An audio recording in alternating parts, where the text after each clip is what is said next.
Selamat datang di channel Haji Bulo. Jangan lupa tekan tombol like dan subscribe ya. Ini sekarang ibu-ibu banyak nalawan suaminya. Jelas? Kecuali, dengar, kecuali suami tak na perintah ke yang bertentangan agama. Contoh, Bu, dan saya mau kau pakai jilbab deh. Jelek kau kuliah kalau pakai jilbab kau. Sudah Mi, buka itu jilbabmu supaya kelihatan itu rambutmu yang berombak-ombak. Supaya kelihatan itu lehermu yang telu. Supaya kelihatan itu seksi badanmu. Maka suami seperti ini tidak wajib ditaati. Ya? Ibu, apa? Sudah Mila. Tapi kau dulu belikan anu domeng. Mau kak berjudi.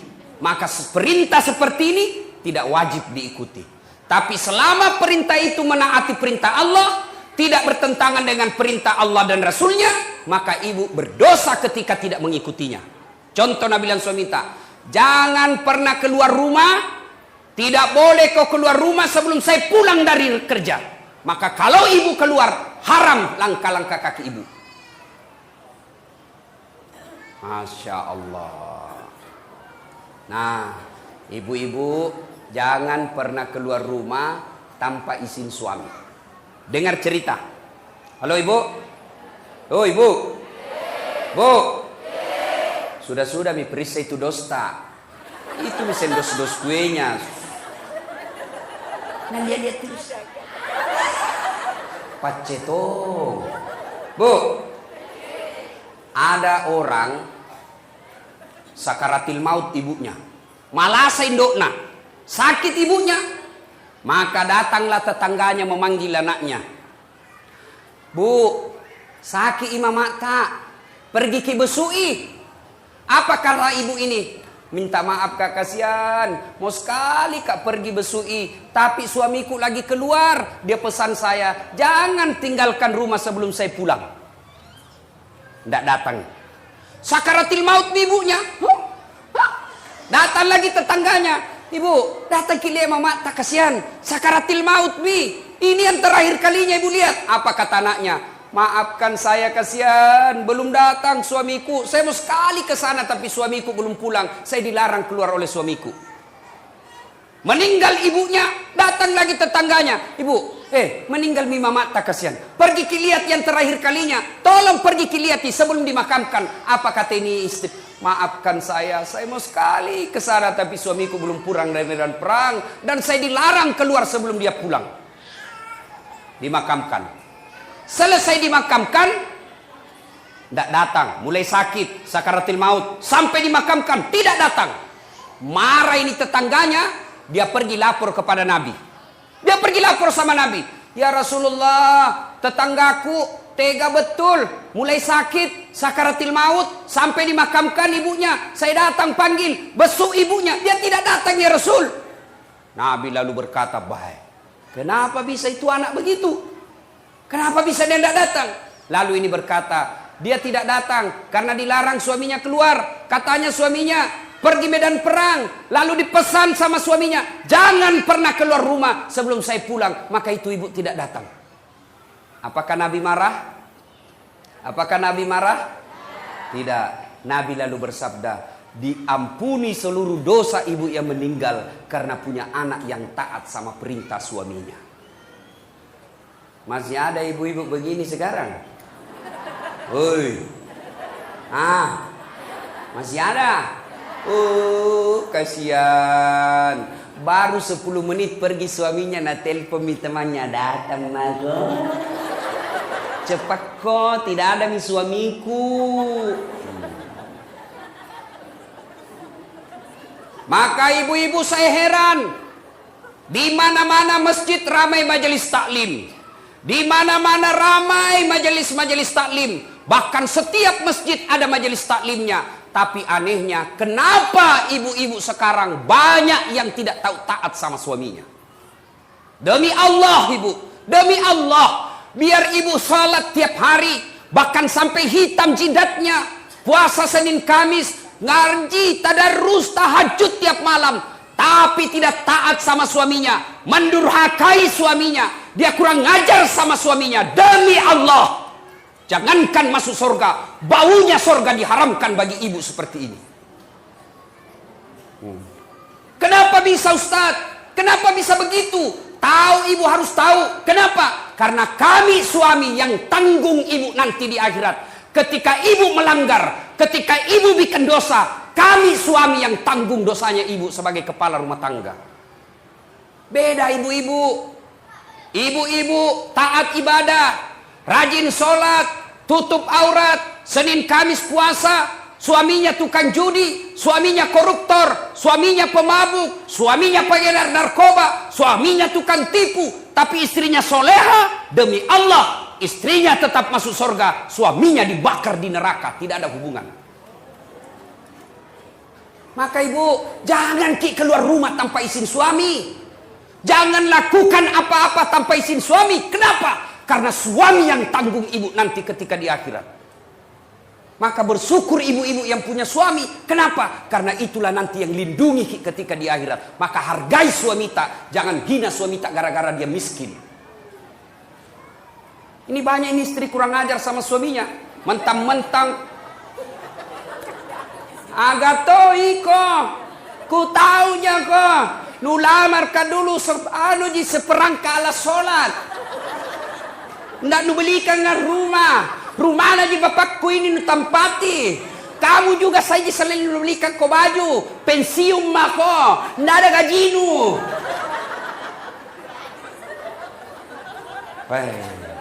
Istri seperti ini bu, nah tunggu ko malaikat, nah belender ko nanti. Yang ketawa, serius kah ini? Ya. Salatullah, salamullah, ala toha rasulillah. Salatullah, salamullah, ala yasin habibillah. Tawassalna bismillah. Wabil hadi rasulillah wa kulli mujahidinillah bi ahlil badri ya Allah. Ya Allah, jadikanlah cinta kami kepada Rasulmu. Kami sangat mencintai Rasulmu ya Allah. Kami sangat merindukan Rasulmu ya Allah. Karena cinta kami kepada Rasulmu ya Allah, jadikanlah acara ini berkah. Dan ilmu yang kami peroleh, kami mampu mengamalkannya ya Allah. Ibu bapak, saudara-saudara sekalian yang saya hormati. Satu, taati perintah suami. Jangan sampai ibu bermajelis taklim sudah 5 tahun. Tiap pengajian datang, tapi tetap durhaka sama suami. Sia-sia majelis taklim tadi. Ya. 2. Khadijah tidak pernah sangka buruk kepada suaminya. Tahu sangka buruk? Tahu sangka buruk? Curiga. Curiga yang berlebihan. Khadijah, dia laksanakan apa perintahnya, lakukan. Dan tidak pernah sangka buruk. Yang kedua pengajian kita pertama tadi, perintah suami, laksanakan. Yang kedua, jangan pernah sangka buruk. Berprasangka jelek sama suami. Nah telepon suaminya ndak nak jawab. Mana lagi ini kasihan. Ih, kenapa ini 3 kali ku telepon ndak nak jawab-jawab. Dari pagi sampai sore ku telepon ndak nak jawab-jawab. Nih mana lagi ini, pasti ketemu lagi tuh tamang mana. Ini sangka buruk. Sangka baik, kenapa dia tidak terima teleponnya? Oh ternyata tertinggal HP-nya di pos ronda. Kan dia tukang ojek. Di telepon, tiba-tiba ada teman tak telepon ki. Kuliah suamimu bonceng cewek. Bah mesrana lagi. Bola balik bonceng cewek. Sangka baik. Bagaimana dia tidak bonceng cewek? Kerjanya tukang ojek. Sangka baik.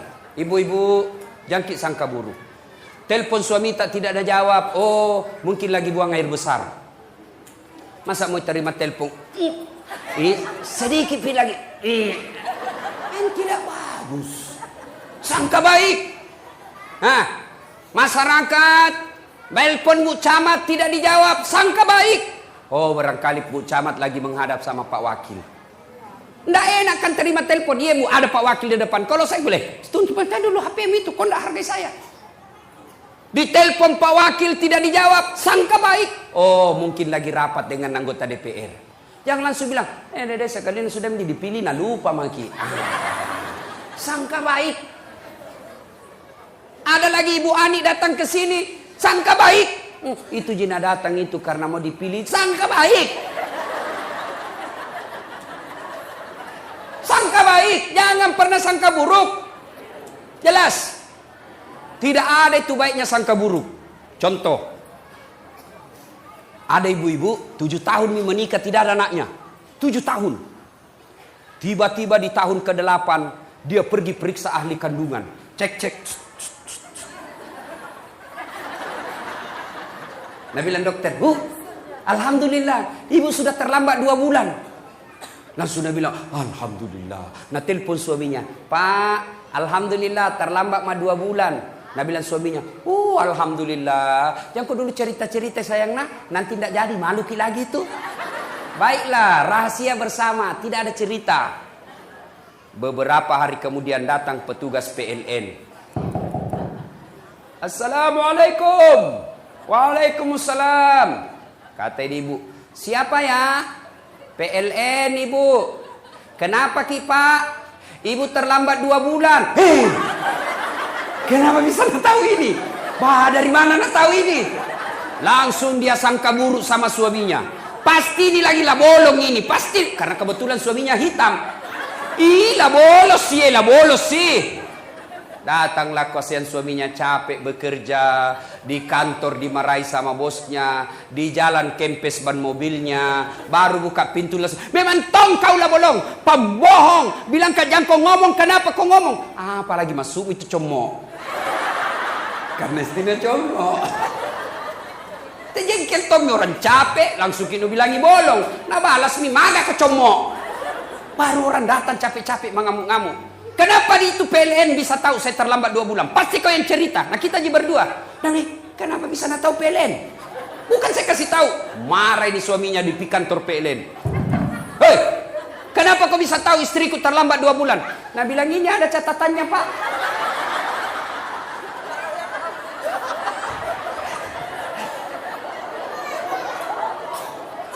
Nah bilang hapus itu. Ada apa cacat-cacat? Hapus sih. Nah bilang boleh dihapus tapi bapak bayar dulu. Nah bilang kalau saya tidak mau bayar. Nah bilang terpaksa punyanya bapak diputus. Kalau punya aku kau putus, apa nak pakai istriku di rumah? Nah bilang terpaksa istri tak pakai lilin. Coba, inilah akibat bersangka buruk. Ya, berapa banyak rumah tangga berantakan. Yang akhirnya terjadi perceraian, yang akhirnya jadi perpisahan yang tidak nyaman. Anak jadi korban, mau ke bapaknya sudah punya istri, mau ke mamanya punya suami, lalu akhirnya anaknya jadi korban dunia akhirat. Siapa yang bertanggung jawab? 2 orang tua ini ketika anaknya nanti masuk neraka. Gara-gara apa sebabnya? Sangka buruk. Sangka baik. Ibu-ibu, tidak ada itu enaknya sangka buruk. Sangka baiklah. Ada caleg, sudah bikin pengajian, sudah pasang baleho, sudah datang silaturahmi, bagi-bagi jilbab. Ternyata tidak terpilih, sangka baik. Oh, bukan itu yang terbaik buat saya. Saya dulu 2013 ikut pilwali di Makassar. Di beta Ki Ustaz? Tidak. Siapa bilang di beta Kak? Cuma yang menang lebih banyak suaranya. Belum tentu dia lebih jago dari saya. Nah, alhamdulillah saya ambil hikmah. Oh, ini hikmahnya saya tidak jadi wakil wali kota. Saya jadi ustadz. Sekarang karena saya jadi ustadz, keliling dunia ceramah. Ke New York. Tahu jaki New York? Dekatnya Malili. Dari New York pergi ke Jepang, pergi ke Italia, pergi ke Roma, ke Malaysia, ke Turki, ke Saudi. Semua dibayarkan. Hebatnya lagi, pergi tidak bawa uang, pulang sangka baik, sangka baik, sangka baik, sangka baik. Ibu-ibu tiba-tiba hancur usaha, sangka baik. Tiba-tiba suami berubah setengah mati, sangka baik. Suami tak jahat, sangka baik. Kalau dia berbuat jahat, dia yang tanggung dosanya di akhirat. Tenang perasaan. Piga mau meruntuk tu. Mak bele ko Andre ko tu turun tu. Mak ko mak bele ko mama. Ya, ibu-ibu, kalau ini rumus kita pakai, sangka baik, tenang perasaan. Kalau kita selalu sangka buruk, belum terjadi kita sudah sangka buruk, begini nanti, begini nanti, begini nanti, maka ibu akan sengsara, tidak bisa tidur. Hah? Nah, 2. Saya ulang lagi. Apa tadi yang pertama, ibu? Apa? Bu? Pertama, taat pada suami. Apa diperintah suami, lakukan. Dengan catatan, perintah itu tidak bertentangan agama. Jangan kau pakai spiral. Kalau kau pakai, saya tidak setuju. Ibu pakai, maka selama ibu pakai, laknat Allah selalu menyertai ibu. Ya, ikut itu. Yang kedua, apa tadi yang kedua? Sangka baik. Nah, yang ketiga, Khadijah. Ibu itu Khadijah, sebelum menikah sama Nabi, beliau janda terkaya di Mekah. Ada janda kaya di sini? Hah? Ada? Saya cuma bertanya. Jangan maki bilang ustaz cari janda. Tidak. Kaya ketika beliau sakaratil maut. Tahu sakaratil maut? Tahu ibu?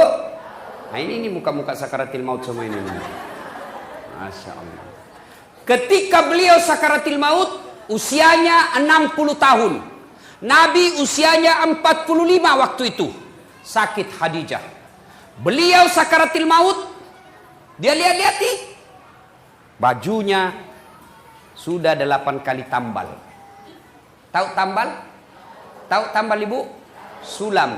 Robek sulam. Saya ingat sekali waktu itu kecil, kalau mamaku suruh kasih masuk jarum, tahu kan buta-buta mikasnya. Dase, saya itu di Makassar gitu namaku Dasat, kalau di kampung olah dase. Lah dase. Dah, sudahlah itu. Naik nasalai. Ditamballah itu baju, ambil kain, kalau robek ditambal. Ibu, berapa kali ditambal bajunya Khadijah yang dipakai sakaratil maut? Berapa kali dia tambal? Ibu tahu? 8 kali tambal. Padahal sebelum Khadijah menikah dengan Nabi, seluruh barang-barang mewah yang ada di Mekah miliknya Khadijah. Coba, bangsawan, kaya, disegani, tapi ketika sakaratil maut, baju yang dia pakai, baju lusuh, kot kumal, 8 kali tambal. Dan ibu tahu yang ke-8 kali tambalnya 1 sampai 7 menambalnya pakai kain. Tapi pada tambalan yang ke-8 bukan pakai kain, tapi pelepah daun kurma. Kenapa? Habis kainnya Nabi. Masya Allah. Sakaratil maut nih Khadijah. Dia panggil anaknya.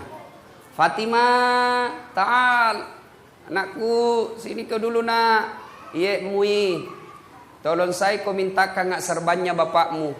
Ada itu serbannya bapakmu, selalu dia pakai terima wahyu. Selalu dia pakai terima ayat-ayat Quran. Tolong mintakan saya sama bapakmu, kasihan. Saya mau pakai kain ini, kain serbannya bapakmu sebagai kain kafan. Mudah-mudahan kain kafanku menghilangkan saya dari azab kubur. Saya takut akan siksa kubur. Mudah-mudahan serbannya bapakmu yang selalu dipakai terima wahyu bisa merengankan beban azab kubur. Dengar ibu. Halo ibu. Nabi bilang Fatimah, ibu, jangan saya minta. Kita meminta sama bapakku. Masya Allah. Nah bilang anak-anak, magana iya, ini bawa nendok milekam boku. Kenapa saya? Ibu aja yang minta sama suaminya. Dengar jawabannya Khadijah. Dengar jawaban Khadijah. Saya malu minta sama bapakmu. Masya Allah. Habis hartanya Khadijah untuk bantu dakwanya Nabi. Tapi minta serban, malu sama suaminya. Malu. Kira-kira ada istri di sini malu minta sama suaminya? Woi, ada? Ada? Ada? Jangankan minta, nah curi. Sudah dah simpan baik-baik suaminya, nah dapat semua.